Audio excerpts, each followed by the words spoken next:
My mentor turned stranger. After Derek 37M inspired me to pursue my guitar dreams, he suddenly ghosted me, dismissing my appreciation with a harsh, redirect that energy somewhere else. Now, 4 months later, I'm left questioning what I did wrong. What happened? Hello, I am 22 years old and do not post very frequently on Reddit. This is quite a long story, so please bear with me. Last year, I met a man at a warehouse job whom I will refer to as Derek, who is 37 years old.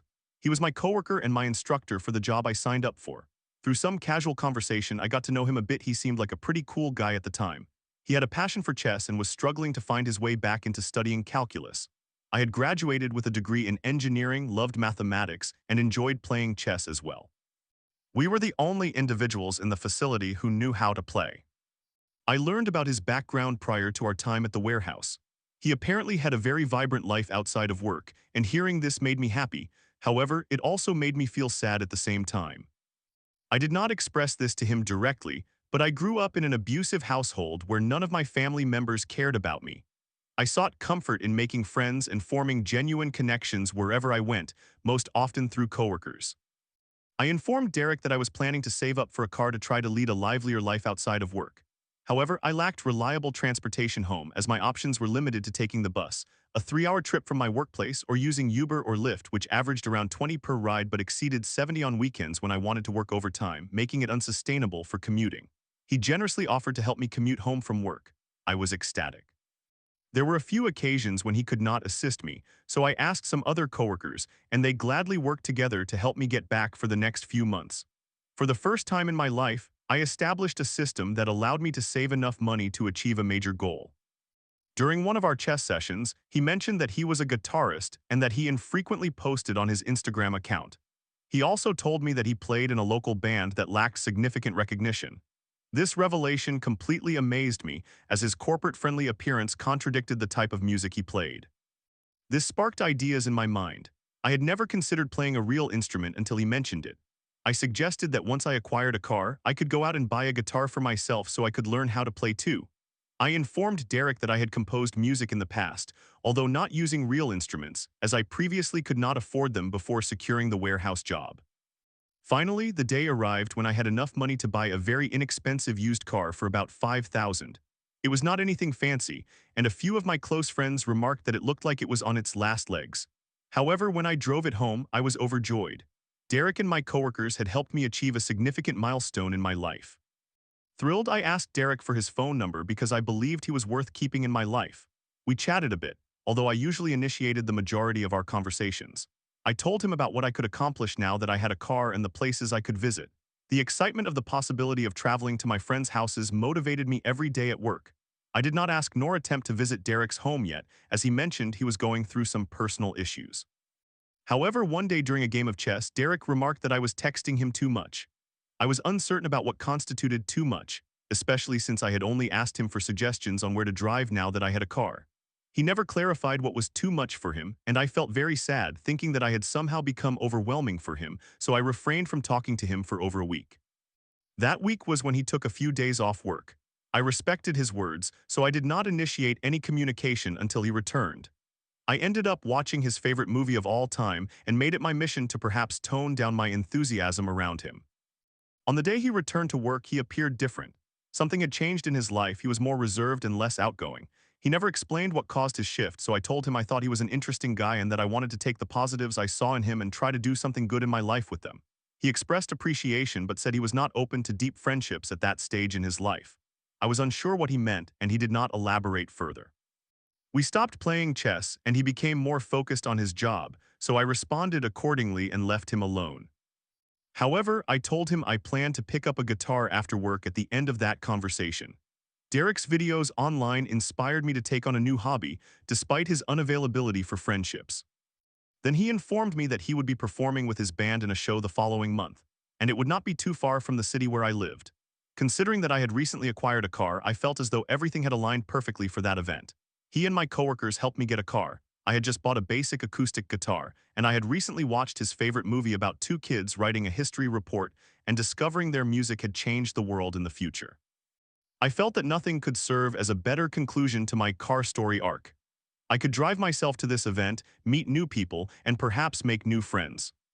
On the day of the event, I met Derek at a bar where several bands were setting up for the show. Derek chose to drink, while I abstained since I had driven there. The atmosphere was exhilarating. People dressed up in Halloween costumes and enjoyed themselves. I stood by Derek as he introduced me to the rest of his bandmates.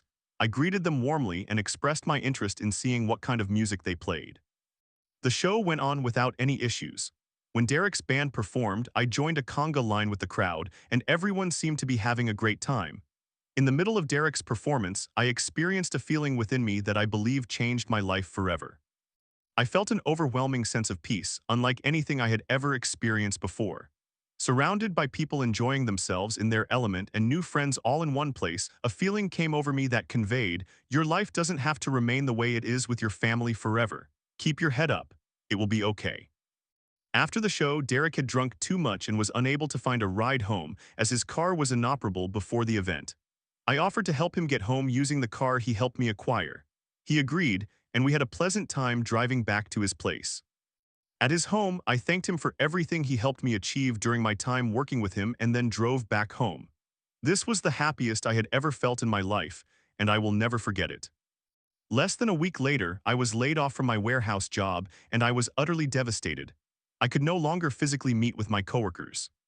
However, Derek agreed to be a reference for one of my future jobs, and I was able to quickly regain my footing before things became too dire financially.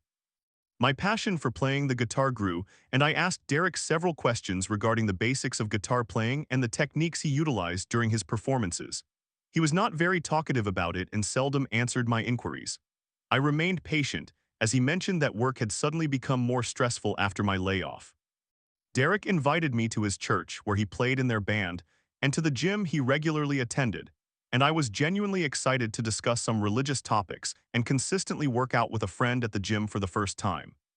I always observed him closely to learn from his performances with the band, and I was able to both learn from him and teach Derek a few new techniques at the gym. I had never been more physically fit in my life and lost 17 pounds. During one church service, I informed Derek that I was an artist and would absolutely love to create artwork for his band. I could not tell at the time, but he looked worried about something. He never explained what it was, though. One day, I searched online for a copy of his band's music, but there were only 2 copies of their first album available for purchase. One was in the United States, and the other was all the way in Canada. I drove to the edge of the city to pick it up and planned to place it on my shelf to cherish what he had created with his friends. But then Derek changed again. He recently informed me that he was dating a girl, and I was genuinely happy for him. I eventually met her myself at church, and she was very sweet and kind. His demeanor shifted to become even more reclusive. He stopped going to the gym consistently due to the stress he experienced at work. I would at least tell him that I was rooting for him to push through, even when he was unavailable. During our final gym session, he suddenly blurted out that his girlfriend suggested he do something positive for his health, and he became irrationally angry as he spoke to me. I had not asked him to share what was going on, but I told him he did not have to pursue something that did not make him feel comfortable. He dropped the subject, and we never discussed his outburst. I was honestly a little scared that he reacted that way in public. Later, I searched through his Instagram account to find additional information about his techniques and recognized that the same guitar he used during his show was the same one he had rebuilt. I became very excited and asked him if there was a story behind it, given that it looked like it had been through significant wear and tear. I also mentioned I was working on something special for him regarding that exact guitar. On the last Sunday of last year, we met up for church. Derek was playing in the band that day, so he did not have much time to chat between rounds. I approached him to inquire about his guitar, but he appeared extremely annoyed. He said he did not feel like sharing that information with me. I felt disheartened but respected his privacy. He informed me that asking about his guitar and techniques made him feel very uncomfortable, but I explained that was not at all my intention. I did not want to reveal it yet because it was supposed to be a surprise, but I showed him an unfinished sketch of him performing with his band in the style of my favorite comic book series. In the illustration, he was jump-kicking someone in a crowd while holding a bottle of beer and his guitar. I communicated that I merely wanted to express my appreciation for everything he had done for me, not to intrude on his mental well-being by invading his personal life. He glanced at it and then told me with a stern expression, "How about you redirect that energy someplace else?" In the church, the very place he invited me to when I was nearly at my lowest point in life. My passions as both an artist and a budding guitarist. I immediately left him alone for the remainder of the week. No explanation was given for his words. I followed up with a lengthy text the following Sunday, stating that I respected his space and boundaries, but his dismissal of my attempt to give him a gift for the positive experiences we had together felt cruel. I had wanted to draw each band member individually, starting with him. Several days later, he informed me that he had no space in his life for deep friendships, and that I could only interact with him at church as his boundary. So, like a reasonable person, I returned to church the following week in search of him because I really wanted to discuss the situation. He was not there. I went to the gym in search of him. He was not there either. I searched all the places he might have been and texted him, asking if we could please meet up somewhere to talk. Then I discovered he had blocked me on his phone and Instagram account. I had never posted anything on his profile or his posts and had no desire to do so. I only followed him out of courtesy for knowing him and eagerly observed him to learn finger techniques. Derek was the only guitarist I knew in person, and thus, the only person I felt I could reach out to for advice about the instrument. Upon discovering this, I was devastated. He never told me what I did to make him uncomfortable or what was so offensive about my offer to create art for his band that he would sever all communication with me. I wanted to show him how profoundly he had impacted my life and that I wanted to pursue the same hobby he had inspired me to take up. As of today, it has been 4 months since he did that. I still have other friends and continue to have a passion for learning the guitar, but my life now feels noticeably emptier. I wanted to use my skills to do something kind for this man, and he cast me aside as if I were garbage.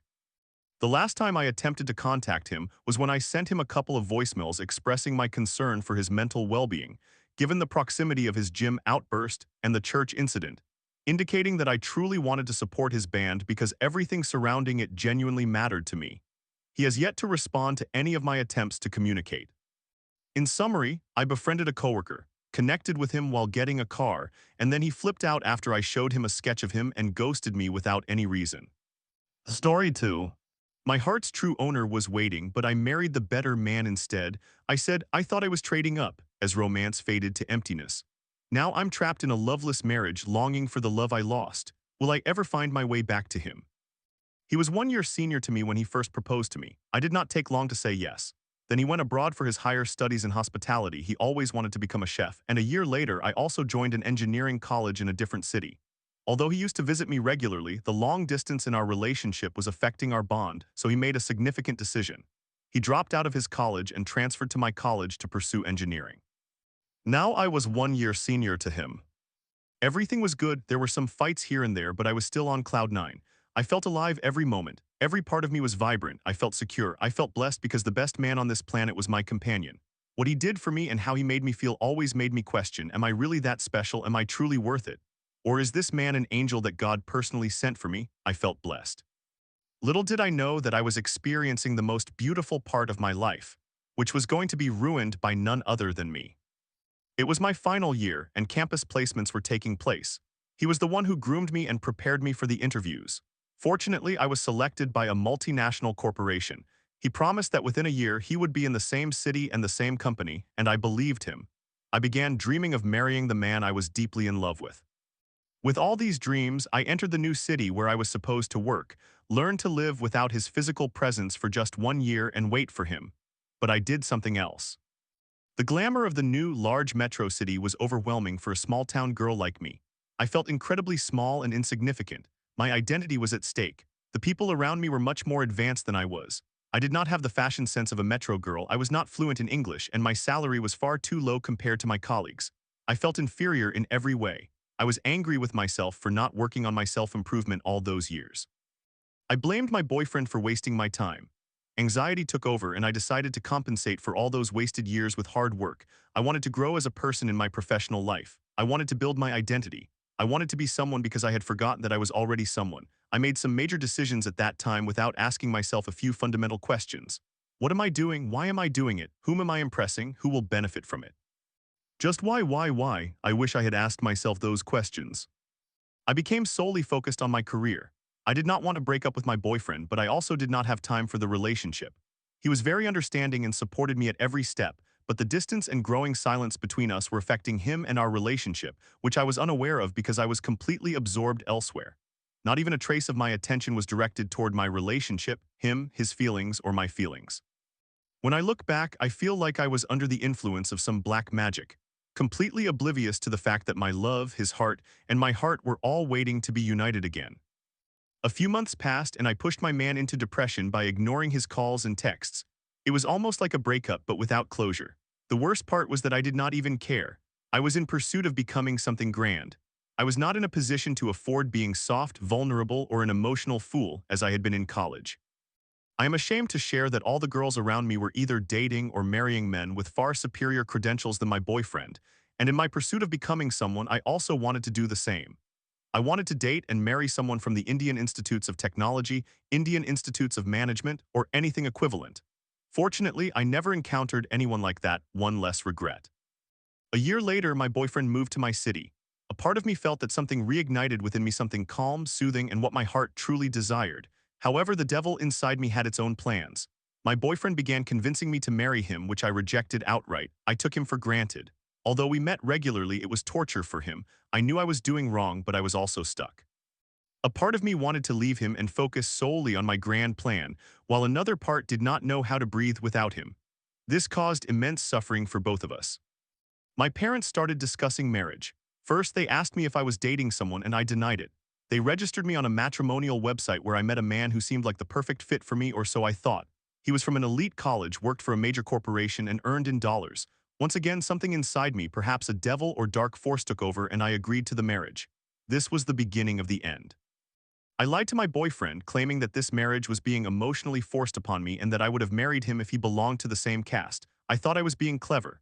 Little did I know that he loved me so much that he could decipher lies and truths from my simple gestures, tones, and body language.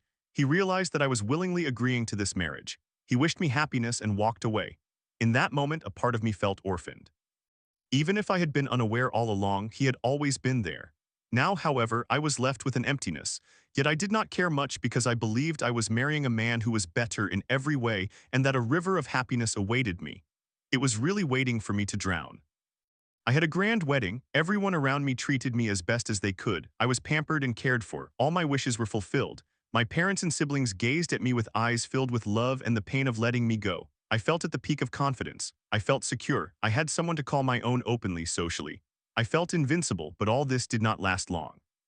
I resigned immediately after my wedding and started living with my spouse. I realized he was a good man, but he was not him. He was not the man who would have given his all for me. He was not the one whose eyes I craved to be seen by. He did not possess the face I longed to see. He did not have the voice that ignited my soul with love. I felt that perhaps I was experiencing some post-marriage effects which were expected to fade over time, but contrary to that, this emptiness grew larger. It expanded to the point that it completely swallowed me. The devil inside me, the dark forces, abandoned me in this marriage and vanished. I began to hear the screams of the girl who had once been loved and was now completely alone because of my actions. My eyes thirsted for a glimpse of him, but I did not know where he was. And even if I knew, I did not have the courage to face him. I had everything I once wished for, yet everything felt tasteless and colorless. I felt trapped. Somehow I found the courage to send him an email since he changed his number and all I had was his email address. The next day I received his message on WhatsApp. The letters typed by his fingers appeared on my phone screen. I felt very small but alive. We exchanged a few messages and out of desperation I called him and immediately hung up. I claimed I had called by mistake. However, he read my mind and called me back. He said hello and it brought me back to life. We exchanged friendly conversations for about a week when he suddenly asked why I had reconnected with him. Initially, I offered several excuses, but eventually admitted that I still loved him, missed him, and wanted him around. What my man did next will astonish you because it astounded me. He stated that he also loved me and was ready to marry me. Although he asked many questions about why I left him and why I married someone else, I expected him to berate me, but all he showed me was love. I promised that even if I had to, I would give up my life but not give up on him this time. A week later, I went to my parents' house and told my mother everything. I anticipated some understanding from her. I tried to explain why I was unhappy despite having everything. One significant reason for seeking a divorce was that I did not want to cause further harm to a completely innocent man, my husband. He, too, deserved someone who could feel for him what I felt for my man. Yet not only did she misunderstand me, but she also literally forced me to return to my husband's house. I had no choice as I was unemployed. I was depressed. The love of my life was just a phone call away, but I was trapped. The worst part was that I was the one who imprisoned myself, not anyone else. My man would ask me to meet him, but I did not want to meet him as a thief, so I asked him to wait until I had separated from my husband. I attempted to convince my parents and my husband to divorce me because I was unhappy, but unhappiness is not grounds for divorce. I even tried to provoke my husband to the point where he would hit me, but I failed. My man was also waiting for me every moment, which made the situation even more overwhelming. We stayed connected for 6 months after I reached out to him. However, after those 6 months of waiting, I think he had enough. He was tested and damaged enough. He just left. Once again, he changed his number. His email address is now unreachable, and now I find myself back in hell. It has been almost 4 years since he left, and I am still in this marriage. Although most of the time I pretend to be normal, I am not. I am losing my mind every day. I miss him. My health deteriorates week by week. His name has turned into honey confined in a flame. I want to say it always, but it hurts every time. I keep cursing myself for what I did to him and to myself. I feel suicidal, but the hope of seeing him one day keeps me alive. Advice to all young people. You cannot create love. You cannot manufacture love. You cannot achieve love. You can only pray to God, and if your prayers are answered, love will find you. You will receive love easily and effortlessly. But please do not take it for granted, as it is as fragile as a rose petal. Do not trade even a speck of love for the whole universe, for it is equivalent to exchanging diamonds for stones. A story 3. Living at 54, I've felt trapped in a world where tall is a personality trait. At 54, I'm still seen as less capable, less imposing. I just want to be one of the guys, yet I watch from the sidelines as others thrive. Will I ever escape this shadow? Ah man, at 54 and 26 years old, I thought I would have tamed this situation by now. I thought I would have found solace and even grace in all of this. But I have only sunk deeper. Only more and more, it is cemented in my reality and etched in my brain. Where I am in the United States, I swear 5 feet 10 inches is the average height. 5 feet 9 inches is slightly below. 5 feet 8 inches is fairly below average. 5 feet 7 inches is below average. 5 feet 6 inches is short. 5 feet 5 inches is short. 5 feet 4 inches and below are considered boy heights. Even without being tall, just average or even slightly below, there is still room enough for positive qualities to overcompensate. But when you are short, you are no longer viewed as a natural man. You are viewed as less than. You are less capable of conducting violence. You are less able to defend yourself or a woman. You are less imposing. You are less capable of roughhousing and dominating a woman in the bedroom. You are less commanding of respect. My tall friends are consulted for advice out of respect and sometimes fear. As for me, I am told what to do and expected to adhere to it. I am a victim of ruthless biology, the brutality of Mother Nature. The most dominant and capable male wins. It's that simple. Intelligence does play a role, but bigger, taller men can be just as intelligent while being exponentially more physically capable. Weapons, law enforcement, and the social parameters we have instituted are but a blink in the eye of our evolutionary ingraining. For thousands and thousands of years, if you could pick me up, hurt me, and inflict more damage upon me than I could on you, you could kill me and take everything I possess. We shorter, smaller, weaker males were typically eliminated. Bigger, stronger, more athletic males survived to pass along their genes, and women are biologically hardwired to seek this.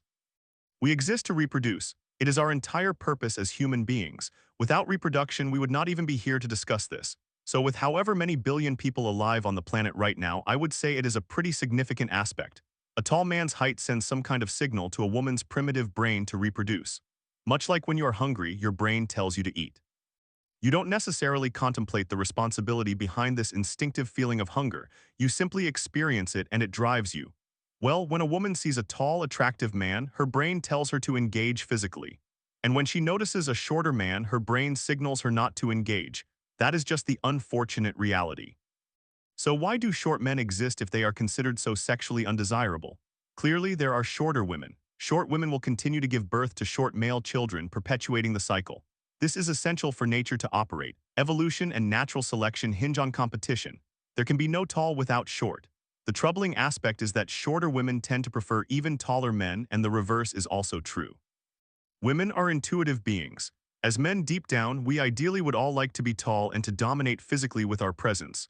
Women understand this as they all wish to be petite deep down. Thus, they don't want a man who falls closer to the female archetype because of how the world has treated him and how that affects his psyche. That is what women mean when they say that being tall is a personality trait. They mean that tall men tend to be more composed and confident because they do not contend with the insecurities we harbor from life experiences. I could continue endlessly. It is a difficult life we face. I had a thought earlier. Yes, we all dream of being a rock star, a football player, an astronaut, or whatever. But in reality, most people's dream is simply to raise a family. This ties back to biological programming.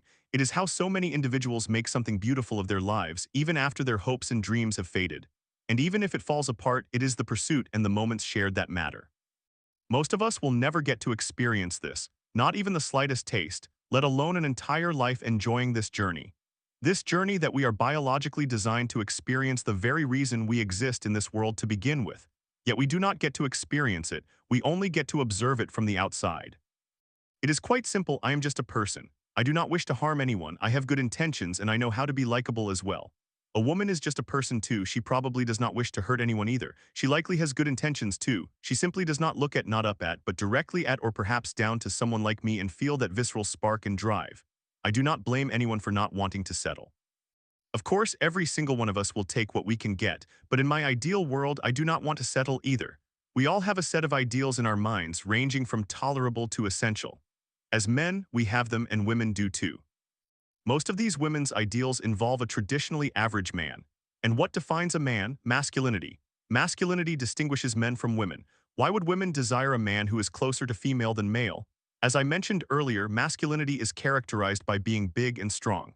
When you envision the ultimate man, he is tall and strong. Another point I came across, at the end of the day, women want to be with winners. Meanwhile, short men are lamenting their height, while tall men exude confidence and are inundated with attention from women, making it difficult for them to keep up.